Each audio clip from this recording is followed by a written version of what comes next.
ఇక్కడ చూడండి, పూజకి సమస్తము తయారైంది. పూజా ప్రాంగణం ఇది. శ్రీ పూర్ణానంద వంక ఎర్రన్నాచార్యులు వారి యొక్క నిజ సమాధి. ఈ సమాధిని ఇప్పుడు మనము దర్శించుకున్నాము. ఈరోజు 1వ తేదీ నవంబరు.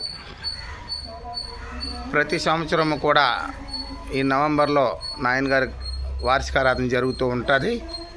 అలాగే అమ్మగారు సమాధి ఇది. పూర్ణానంద ఎర్రమాంబ తల్లి గారు.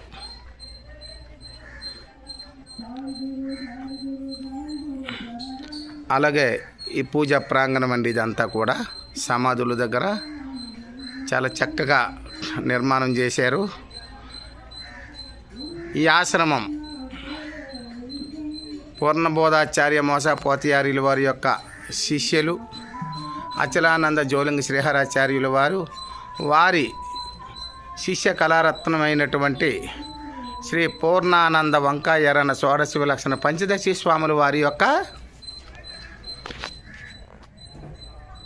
ఆశ్రమం అండి. ఇది చాలా చక్కగా ఉంటుంది. ఈ ఆశ్రమాన్ని ఒకసారి మనం దర్శించినా కూడా మనకు మహాభాగ్యము అనిపిస్తుంది. అటువంటి మహోత్తరమైనటువంటి ఇది మా తాతయ్య గారు ఆశ్రమం, ఎర్రనాచార్యుల వారిది. ఈ ఆశ్రమానికి మేము ఇప్పుడు కార్యక్రమానికి విచ్చేసి ఉన్నాము. అలాగనే నగర సంకీర్తన కూడా ఇప్పుడు జరుగుతుందండి.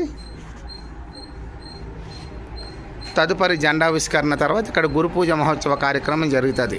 జై సద్గురు స్వాముల వారికి, శ్రీ పూర్ణానంద వంక ఎర్రనార్య స్వాముల వారికి, శ్రీ మాతాజీ ఎర్రమాంబ తల్లికి, శ్రీ నిచ్చిలానంద గుల అప్పార వారి సద్గురు స్వాముల వారికి జై.